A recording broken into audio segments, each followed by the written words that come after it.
আসসালামু আলাইকুম। আপনাদের সাথে আছি আমি জুবায়ের হাসান। আজকের আলোচনার বিষয় হলো এই নির্বাচনী রোডম্যাপ ঘোষণা করা হয়েছে এবং এখানে কি বিএনপি খুশি হয়েছে এবং আগামীতে কোনো রাজনৈতিক ঝড়ের পূর্বাভাস দেখা যাচ্ছে কিনা এই নিয়ে আলোচনা করব। তো ২৮ আগস্ট বৃহস্পতিবার দুপুর ২:৩০টায় আ এই আগামী জাতীয় সংসদ নির্বাচনের একটা রোডম্যাপ বা কর্মপরিকল্পনা ঘোষণা করেছেন নির্বাচন কমিশনের সিনিয়র সচিব আক্তার আহমেদ। তো এখানে সেই পুরনো কথাই বলা হয়েছে, আনুষ্ঠানিকতা মাত্র ছিল। শুধুমাত্র এই নির্বাচনের একটা কর্মপরিকল্পনা দেওয়া হয়েছে, এর বাইরে তেমন কিছু হয়নি। যেমন এই ভোট গ্রহণের যেদিন এই ফেব্রুয়ারিতে যে ভোটটা হওয়ার কথা আছে, সেটার ৬০ দিন আগে তফসিল ঘোষণা করা হবে। সেখান থেকে ধরে নেওয়া যায় যে ডিসেম্বরের ১ম আ সপ্তাহে বা প্রথমার্ধে তফসিলটা ঘোষণা হবে এবং ফেব্রুয়ারির ২য় সপ্তাহে নির্বাচনটা অনুষ্ঠিত হবে। তো এখানে যেটা নির্বাচন কমিশন থেকে যেটা আজকে বলা হলো, সেটি হচ্ছে যে ১৫ই সেপ্টেম্বরের পর থেকে রাজনৈতিক দলগুলোর সাথে সংলাপ শুরু করা হবে এবং এটা অক্টোবর পর্যন্ত চলবে এবং নভেম্বরে একটা চূড়ান্ত ভোটার তালিকা প্রকাশ করা হবে। প্রবাসীদের ভোটদানের কী ব্যবস্থা নেওয়া হয়েছে, তাদের ভোটার লিস্টটা কমপ্লিট করা হবে। এই সমস্ত বিষয় রয়েছে।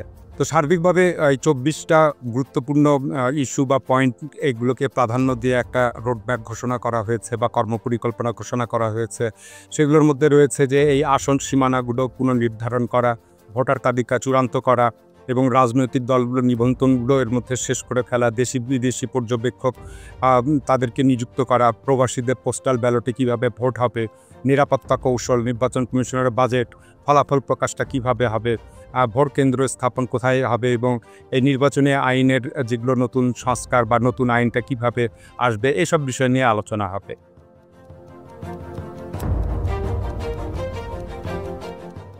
তো এই যে ২৪টা পয়েন্টকে যতগুলো কর্মপরিকল্পনা সেট করেছে নির্বাচন কমিশন, তার মধ্যে অন্যতম একটি বিষয় হলো এই রাজনৈতিক দলগুলোর মধ্যে বা অন্যান্য নির্বাচন সংশ্লিষ্ট যারা অংশীজন রয়েছে তাদের সাথে সংলাপ শুরু করা।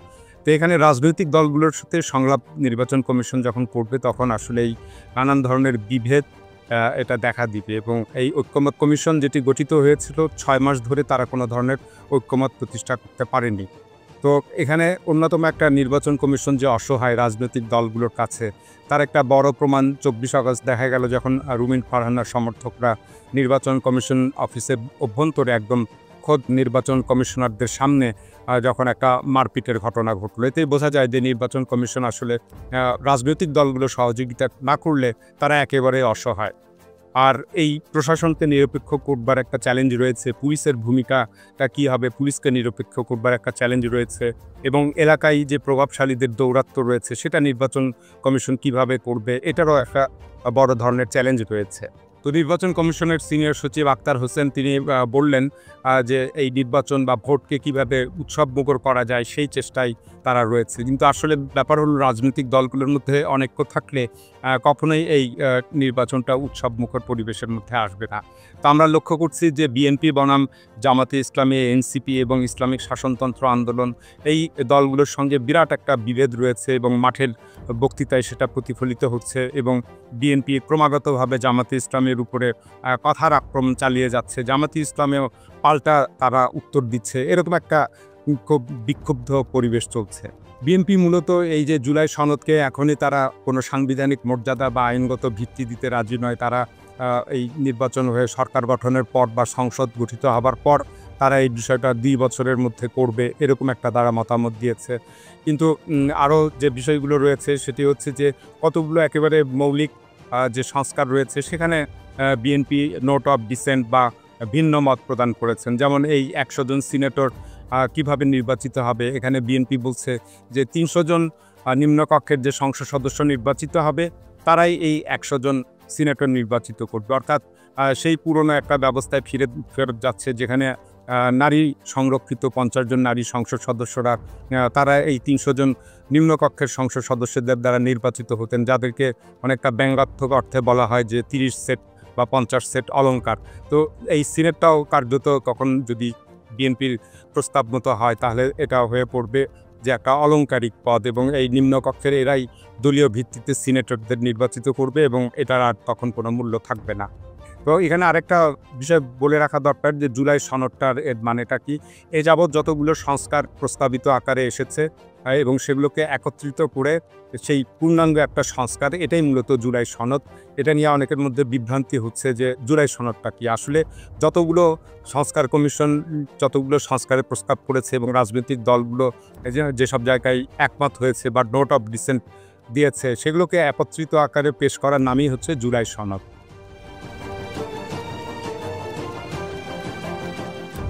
তো আগেই বললাম যে এই নির্বাচন কমিশনের পক্ষ থেকে ২৮ আগস্ট যে রোড ম্যাপ ঘোষণা করা হলো, সেখানে আসলে আনুষ্ঠানিকতা নতুনত্ব কিছুই নাই। কেননা এই ফেব্রুয়ারির নির্বাচনের ডেটটা এখনও নির্ধারিত হয়নি।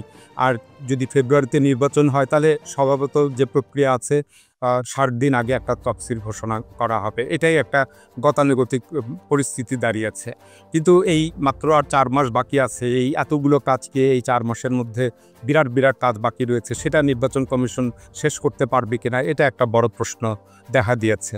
তো বর্তমানে যেটা দেখা যাচ্ছে যে নির্বাচন এবং আগামীতে ক্ষমতায় কে যাবে বা ক্ষমতা কারা দখল করবে বা লাভ করবে, এখানে মোটা দাগে ৩টা পক্ষ রয়েছে। এক পক্ষ হচ্ছে বিএনপি এবং প্রফেসর ইউনূস সাহেব, তারা মিলিত হয়েছেন।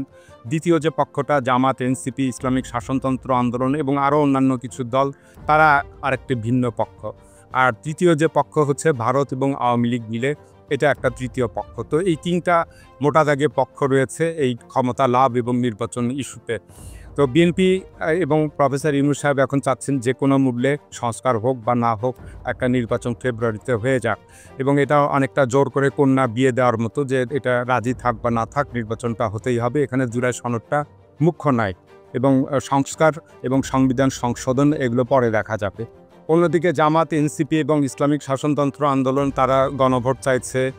আবার সেই এনসিপির তরফ থেকে দাবি করা হয়েছে গণপরিষদ নির্বাচন। তো এই জামাত, এনসিপি এবং ইসলামিক শাসনতন্ত্র আন্দোলন, তাদের দাবিগুলো মোটামুটি কাছাকাছি, এবং তারা চাইছে যে এই জুলাই সনদটার আইনি ভিত্তি অনেক আগেই, নির্বাচনের আগে এটা পেশ করতে হবে বা পাশ করতে হবে। সেটা গণভোটের মাধ্যমে হতে পারে, বা প্রেসিডেন্টের অধ্যাদেশের মাধ্যমে হতে পারে, বা সুপ্রিম কোর্টের রেফারেন্সের মাধ্যমে হতে পারে। এরকম তারা নানান প্রস্তাব রাখছে, কিন্তু এটা বিএনপি মানবে না, এটা খুব সহজেই বোঝা যাচ্ছে। এবং বিএনপি এই জুলাই সনদকে সংবিধানের উপরেও স্থান দেবার পক্ষপাতী না। কিন্তু বিএনপি যদি এটা এই জুলাই সনদকে যদি ইগনোর করে, বা জুলাই ঘোষণাপত্র, জুলাই সনদ, এটাকে যদি সংবিধানের মধ্যে প্রাধান্য না দেয়, তাহলে এই যে জুলাই বিপ্লব, ৩৬ জুলাই বিপ্লব যেটা সংগঠিত হলো, শেখ হাসিনার পতন হলো, তাহলে এটা কিন্তু অবৈধ হয়ে যাবে, এবং প্রফেসর ইউনূস সাহেবের সরকারেরও যে আসলে ভিত্তিটা কি, সেটাও অবৈধ হয়ে পড়বে, এবং হাসিনাকে বৈধতা দান করা হবে যদি এই জুলাই ঘোষণাপত্র এবং জুলাই সনদ এগুলোকে যদি সংবিধানের উপরে স্থান না দেওয়া হয়।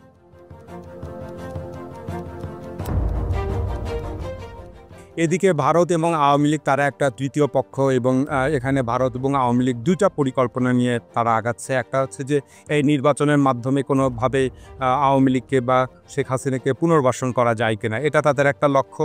আবার দ্বিতীয় আরেকটা লক্ষ্য হচ্ছে যে এই নির্বাচন ইস্যুতে যদি দেশে রাজনৈতিক কলহের সৃষ্টি হয়, নির্বাচন যদি বানচাল হয়ে যায়, তখন ভিন্ন কোনো উপায়ে শেখ হাসিনা আবার ফেরত আসার কোনো চান্স আছে কিনা, বা আওয়ামী লীগকে আবার পুনরায় পুনর্বাসিত করা যায় কিনা, এরকম একটা তাদের দুটি বিকল্প নিয়ে তারা এগিয়ে যাচ্ছে। এবং সম্প্রতি পত্রপত্রিকায় খবর এসেছে যে এই দিল্লিতে আওয়ামী লীগ একটা কার্যালয় খুলেছে এবং ভারত সেখানে পৃষ্ঠপোষকতা করছে। আরও একটা বড় খবর হলো সেই শিল্পপতি এস আলম, তিনি ২৫০০ কোটি টাকা ইতিমধ্যে আওয়ামী লীগকে ডোনেট করেছেন বা দান করেছেন এই শর্টকাটকে উৎখাত করবার জন্য, বা আওয়ামী লীগ ফেরত আসবার জন্য। তো এই বিষয়গুলো পত্রপত্রিকায় এসেছে। আর এখানে একটা বিষয় স্পষ্ট যে এই ভারত, তারা এই সংবিধানের উপরে হাত দেওয়ার ব্যাপারে তারা বিরোধিতা করছে, বা প্রচ্ছন্ন অন্যান্য দলকে ইন্ধন দিচ্ছে, এবং তারা ৭২-এর সংবিধানেই থাকতে চায়। এর মাধ্যমে তারা প্রমাণ করতে চায় যে এই জুলাই মহাবিপ্লব, যেটা ৩৬ জুলাইয়ের হলো, বা আগস্টে শেখ হাসিনা পতন, এটা অবৈধ। জেনে বা না জেনেই বা না বুঝে শুনেই আমরা দেখতে পাচ্ছি যে সালাউদ্দিন সাহেব, মির্জা ফখরুল ইসলাম আলমগীর সাহেব এবং বিএনপির অন্যান্য নেতারা, তারা সেই ৭২-এর সংবিধানকেই প্রাধান্য দিচ্ছেন, বর্তমান যে সংবিধানটা রয়েছে, এবং ডক্টর কামাল হোসেনও সেখানে বেশ ইন্ধন যোগাচ্ছেন।